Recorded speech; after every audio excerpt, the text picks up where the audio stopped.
Hey guys, and welcome to Claudia's Corner. I'm so excited to be here today because this video is going to be a little bit different. I'm here with my amazing friend Tinu. Best friend Tinu. Hi. She's Morvely. What's the name of your channel? With Morvely. Morvely? Wait, I don't even know. Can we do that one again? Yeah, sure. It's with Morvely. That's cute, isn't it? With. And again, what's the name of your channel? With Morvely. It's Morvely right now, but I think with Morvely sounds nicer, so I'm changing that. I'm going to put the link to her channel below. Make sure you click subscribe and you like and share her content. She has got gold. I feel like career stuff, being a woman, family, all that kind of stuff, any of those tips that you need, her channel has it, which is the reason why she's kind of here today. Yeah. Because we are going to do a questionnaire, 20 questions for me about motherhood, working, because I've recently returned back to work, juggling it all, being a woman, and all that kind of stuff. We've got a list of, that's not on quiet. I put it on silent. Is it on silent? You can turn it down, yeah. It should be fine now. So, we've put together 20 questions that Morvely is going to ask me. Yeah. She already knows this because she's my bestie. This is for you guys to know, find out more about me, about my life, and what I really think about being a mum, about being a working woman, about juggling it all. I'm going to give you the real nitty-gritty because at the end of the day, it's hard, it can be the ghetto at times, but it's also internally rewarding. She says. Internally rewarding. Let's go, first question. Hold on. Okay. Before we actually talk about Amma all this for the whole night. Sorry, do it again. Why? Because I don't like, before we get into discussing all things Amma, my reactions are going to also be based off my parenting journey, because I'm a parent too, but we have different views on motherhood. Yes, yes, and that's okay. It is okay. It's a rewarding journey. We love it. It just rewards everyone in different ways. Yeah. Thanks. So, tell them your name and your age. So I'm Claudia and I'm 25. Next. So she's turned 25 a few times now. For many years. For many years. So we're going to stick with 25, but... Yeah. Mind your damn business. That's all. Just mind your damn business. Okay. They can tell, but just answer this. Yeah. So where did you grow up? I grew up in South London. Mind your business. Born and raised in London. Absolutely love London. I'm biased. I do actually think it's one of the best cities in the world, although it can be the ghetto at times, just because of the variety. You can get everything in one place. Like if you want the high life, you can get high life. If you want nail shop for £12, you can get that too. Do you not think you can get that in New York? No, I went to New York and one little Subway was $20. $20? $20? $20. No, not $20. No, you can't. New York is expensive. New York is amazing, but it's like London or crack. Yeah, 100%. I think London's like a toned down version. Yeah. Fair enough. What's your favourite colour and number? Favourite colour is orange because it's beautiful and bright. What? Yeah. I never wear it, by the way. That's not what I'm not that person like, oh, I love black, so I wear black. Like my favourite colour is actually orange. Since when? Like visually, it's visually pleasing. It brings joy and happiness. What did you think my favourite colour was? Like green. Why would it be green? I don't know. I just saw green. You're just guessing. Everything gets it. And your favourite number? 7. Okay, I hear that. Yeah. Because I'm born on the 27th of June. Okay. Is that not the reason? Yeah, it is, of course it is. Okay. Yeah, 100%. What's your favourite month and why? I know this one. What's my favourite month? December. Why is it December? Because Christmas, you love Christmas. I love Christmas. Oh my gosh, I love Christmas. But it's actually not my favourite month. Is it August? It is. For those of you who have not picked up by now, I'm an August baby. I love August and it's summer. Do you have any siblings? I do. I've got 2 sisters. I've got one older, one younger, so I'm a middle child and they're literally like my rocks. How many children do you have? And what's the best thing about being a mum? But before you answer that, can I also throw one in? Yeah. And how many children did you want after becoming a mum? I've got two girls. I originally wanted 4 girls, but 4 girls? 4 girls. I wanted 4 girls. I'm a girl mum. Like, God knew he had to give me girls because what am I doing with a boy? Oh my gosh, no. I'm a boy mum. Yeah, you're definitely a boy mum. I wanted 4 girls because I watched this show where they had 4 girls and I was like, oh, I'd love that. What, like Kardashian vibe. Yeah, it was a TV show. Okay. It's not after becoming a mum, it's after labour. Labour and myself were not besties. I've got my 2 and I'm sticking to 2, and I will forever have my 2. I think. Would you adopt? I would actually. So then you can have 4 girls. I could, yeah. Oh, I'm not doing newborns again though. Never, that's the go. Really? Nope. Okay, so for me, I'm having a nanny as soon as the baby comes out. Okay, well then yeah. So that's why I'm like, yeah, newborn, we can have a newborn. Oh, Yeah, that's fine. okay, fair enough. I won't be looking after it. But it's fine. Then tell them about your profession. So, I am an accountant, I am a content creator, and I'm a full-time mum because It's a profession. it's a profession. Okay, so what's your job title? So my job title is trading manager. Okay, so if you had to pick one first, what would it be? Oh, mum. Mum. Yeah. And what do you actually do day to day? I'm going to summarize it very, very to like the most simple point ever, which I think is when you explain something, keep it simple. I get weekly results, the numbers of everything that's gone on in the business that has an effect on profits, revenues, and so on. I then consolidate for the whole organisation. So we're talking a million. I put it into presentations, into packs for the CEOs. Exco, executive committee. Yeah.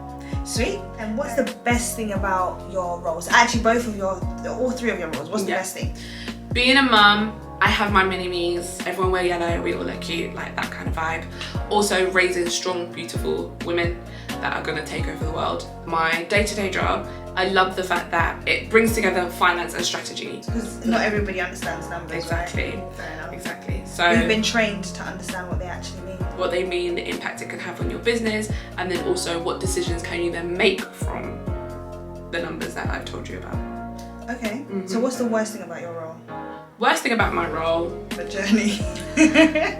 It's about the whole like career journey. No, the end, like getting on the train. Getting on the commute. Yeah, the commute, that's the word.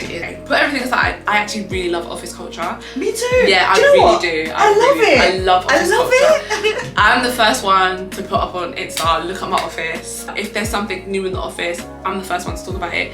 If there's cute sofas, I'm sitting on it. Like, I love office culture. Also love walking over to people and being like, oh, hi. You ever send me your report today? What's going on? Like, face to face. I'm that person. Because what are you doing? The deadline was 1. Like, that's me. Yeah. I love it. I also love the chit chat. It's a good vibe. But no one wants to get on the train. No one. So let's not lie to ourselves about that. The fact that we've got hybrid, I guess, is that balance. And do you enjoy hybrid though? I do enjoy hybrid. Being a mum specifically, because I feel like I'm getting that time back with my kids. Yeah. So I've done the whole 5 days a week while being a parent, and now doing this hybrid is way better. Yeah. Next question. Why did you become an accountant? Because my mum told me. My mum is from Ghana, and she said, you will do this because you'll have a good life. See, she said it from a place of love, saying, you know, I want you to be secure, I want to make sure that you're happy and you've got things, like you've always got something to fall back on. And she's not wrong. So I can't really fault her for that. No, she's not. I believe it. Okay, well. Because I'm really glad you said that. Being safe and secure. I'm definitely a believer. Oh yeah. Listen. And I also believe follow your dreams, so that's where we clash. Yeah, so she believes that follow your dreams. I'm like, okay, let them make sense. Be a lawyer first. My son, he will be a qualified lawyer first before any dancing or any TikTok or anything that you're thinking that you could do, because security is important. Like, you have an unlimited earning potential. Yeah. Because of the skills and the qualification you've got from like a degree. And I agree. Do you know what I mean? But I've also seen 16-year-olds who are naturally talented in music, singing, acting, whatever that craft is, sports, gaming, whatever it is nowadays, and being a millionaire at 20, being able to invest in properties. Why do we get money to do all these things? I understand that take, right? I will be here forever discussing this. So I'm just gonna say my point and then we're gonna move on. But you know how to run a business. A 16-year-old doesn't know how to run a business. They can hire someone. No, but they know how to play games. They can hire someone. I know they can hire someone. They can afford it. And because they can afford it, but you will have more income because you know how to run a business and you know how to will I just be giving them my invoice and then be doing Are you even listening to what I'm saying? I am. I want to do. Also, this is a constant conversation with us. So we'll just keep it moving. So as I said, my son will be a lawyer, Harvard Law. We coming for you. And I'm here for that, and I'm here for that journey. Or Oxbridge, whichever one works out for him. Yeah. If you could give your younger self advice, what would it be? Oh, at 16, just start gaming and forget you. I wasn't even gonna say that. I was going to say, do you? Yeah. Okay, I hear that. Yeah? I hear that. In all aspects, I hear that. including your parents telling you what to do for education. Like in relationships, do you? In career, do you? In your passions, do you? Because naturally, you'll just be a happier person, and that means you'll just thrive in whatever you put your hands to. But do you know it's interesting, yeah? Even though you're like telling your natural self, your younger self, yeah, do you? Yeah. I think, would your younger self be confident enough to do you? Because so your environment and what people tell you impacts your steps, right? I didn't come from an environment that was like, do you? No, but I mean like always do you. Does that make sense? Because there's a bit where you can do you in terms of like the things you like to wear and stuff, but you mean in its entirety, young Claudia, do whatever you like. Just do you, be yourself, be happy. Obviously, get an education. No, I know that, but I just mean in terms of life choices. In life choices, do you? Nah, for real. Shall I tell you why? Because now I'm a grown-ass woman and I'm now trying to do you. Like, if I'd done me before... When your best friend has been telling you to do you, girl. Anyways, if I'd done me before, I'm actually very happy with where my life is. And I'm very happy with the choices I made. Like, full stop. If I... She's a very... Listen, the thing about my best friend, yeah? Sorry. She's very, like... accommodating of everybody, including me. Like, she's looking at me like, shut up, let me say what I need to say, but she's letting me talk. She's very accommodating, and I think a lot of the times, oh, here we go. no, I'm not saying anything terrible. I'm just saying a lot of the times in doing her, she will put her loved ones first. Yeah, always. Yeah, always. Even me, like, I'm like, Amma, and she's like, oh, okay, fine, let's just do it. Yeah, so doing me always comes last. Yeah, but now you're like, put yourself first. Yeah. Not in a selfish way. No. Yeah. I will always still, but in terms of like, do you like, what do you want to do? Do it. I think that's what I'm trying to say. Yeah, if you want to travel, do it. Right. If you want to like change, like cut off all your hair, do it. Just do it. Yeah. Do it, babes, because hair grows back. Look at that. So yeah, listen. And no tracks, this is all her healthy, luscious. This is for... God. How was it actually going back to work? So, it was a new company, so I had to basically start from scratch. And I think that made it hard because I was learning everything and I was learning it from the ground up. And the company I'm in is huge, it's a beast. I think like, I don't know, over 30,000 employees, way more probably. But it's a huge company, it's well established, and that was hard. But actually the buzz of something new really gets me through every single day. I'm really enjoying it. Yeah, really it's a new challenge for me to get stuck into. What about the confidence of actually just saying, right, I'm going back to work now? Where did that come from? Like, how did you just feel like I'm ready? What it is that I had no choice but to step up and go to work. So the confidence was get your ass up and get to work. And I think also what you need to remember is that you may think people are thinking about you, but they've never met you before and they don't know anything about you. So what they do know is what you put across. So if you come across, hi, I'm Claudia, I'm here, yeah, it's my first day, I'm a manager, I'm doing this and that, very confident, that's how they're gonna carry you going forward. The first 5 seconds of when someone meets you is what stays with them. So just remember that and just have confidence no matter what you're doing, because it's literally what will carry you through. That's true. I like that. Yeah. What advice would you give working mums? I would say... Actually, hold on. Do you feel like your job title, having that word manager, just gives you more confidence, or does it do the imposter syndrome thing? There's a balance of both. So it definitely gives you more confidence because I'm like, yeah, I'm a manager, I'm not. But then also it's just like, what am I managing? It's a bit of both, but you just deal with it, it's life. Okay. And what advice would you give mums going back to work? I would say take it day by day. It will get easier. Everything that you're trying to juggle will fall into place. Hundreds and thousands of millions of women have done this before me and they've succeeded. So why would I now fail? Yeah. And I think that's just something you just have to keep telling yourself, you can do it. So yeah, it gets easier each day. And then you wake up and it's just clockwork, right? It's just clockwork. Before you know it, you've done it for 10 years. Yeah. Oh, hi! I've done it for 10 years. Literally. Before you know it, 10 years is gone. What's the hardest thing about juggling the kids and work? It's that the kids don't understand you've got work, and work do not understand that you've got kids. So does that make sense? Do you not feel like they're quite accommodating at work? My workplace is accommodating. I can't lie, but they still have deadlines. They're paying you money for a reason. So I've not had any issues, but I know of women in general across the board having issues with, oh, I need time off because my child's sick, or I can't come in today because my child this, that and the other. And that's reality and that's the truth. But then when you've had a long day at work and you go home and your child's jumping all over you, they don't know that you've had a tough day at work. So that is the juggle. So it doesn't matter what. Like, I'm very thankful actually because my job is really good. I've got great managers. I can't complain, but I know what it's like. I think also with the pandemic, some managers have become a bit more accommodating. Way more than you have to. Reality here, everyone there. Do you believe women can have it all? So this question, I ain't here to be a hater. I think we can have different things at different times. So if you want like career, family, I don't know, like I don't want to be. So you're saying we can have it all, just not at once? Yes. I think there's seasons for everything. So when you're on mat leave, enjoy that season with your child because you're going to go back to work. And then when you're back at work, understand that you're building for your children to have a better future. So enjoy that season too. Mum guilt is natural, you're going to have that. But if you feel like, oh, I've left my child for 6 hours a day, trust me, they were having the best time at preschool with all the toys and activities and sensory objects than they did with you at bed watching Netflix. 100%. So just know that you've put them in the right place and enjoy each season. To have everything at once, unfortunately, life isn't fair. So what are the key things do you think working mums need to have in place to be successful? I think childcare, great childcare. I'm very blessed because I've got family members that really help and support me. If you don't have that, I've hired an au pair as well. They're amazing. If you don't have that, get a nanny, a nursery, childminder, whatever works for you, whatever your budget can afford. If your childcare in place is amazing, you won't even think about your child. You will just be thriving at work. And when you pick them up, you've got that sense of peace and calm that you know your child has been fine. So definitely childcare. Number 2, routine.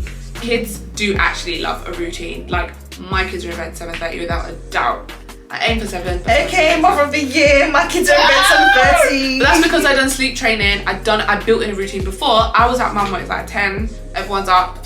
We'll fall asleep at one point. That was me for a very, very long time until I got no sleep. And if I'm not the best version of myself, then my kids are not getting the best version of me. 100%. And so I had to put a routine in, and that routine has been nothing but beneficial to me and like the next working day. So I would definitely advise routine as well. Last question. What is the best and worst advice you've ever had? I would say best advice I've ever had is to trust your gut. You know what's right for you. So when it comes to parenting, you know if your child is unwell, and even if the doctor's not listening to you, persist, trust your gut, you're right. 9 times out of 10 you are right. 100%. If it comes to your career and you're just not feeling the role or the management or something like that, start looking for another job and move on. You're right. It's not going to build you up, it's going to destroy you. And life's too short to waste time and energy into things that are not right. So trust your gut. You trust yourself, basically. And I would say worst advice, I don't know, what would you say? Do you want to know the truth? Actually, no, don't say yours. Don't say yours. In like, oh, you can't do that because not many people succeed in that area. So like, for example, I really love performing arts in general, like everything about it, and it was something that I actually studied throughout school. Literally 3 times a week I'll go to singing, acting, dancing classes, and that was on my own accord. Something I was really interested in, took it for A-levels, really wanted to pursue it, and was kind of shut down every single year from various different from various different people. That's not what the video's about. Oh my gosh. I literally remember her like in drama at school. I remember her doing drama at college. I used to remember she used to just burst out into song. I still do. She still does. She thinks she's the best singer in the group. It's not hard to be the best singer. She might add it to the end of this clip. Oh my gosh, that would be so good. Yeah, go on. Over and over and over again, I was like, oh, not many people succeed in that, so don't bother. Just, I guess, obviously, there's 2 sets of people. You either let it affect you or don't. And I was just one of those people that it did affect me. But I feel like now you can still go into it. Yeah, so I kept singing and I kept acting, but it was always like on the side. If anyone tells you you can't do it because of A, B, C, and D, ignore them. Your life is your life. You're the one that's waking up to yourself every single day, no one else. 100%. So that's it. Sweet. Thank you so much for all the questions. I hope you guys got some good golden nuggets from that. If you have any questions that you want to ask me, please put them in the comments. Please like, share and subscribe. And also, I love doing this with more videos. So if you guys love it, we're going to come back with some more. Yes, we are. Thanks for having us, guys. Thank you. Bye. Bye.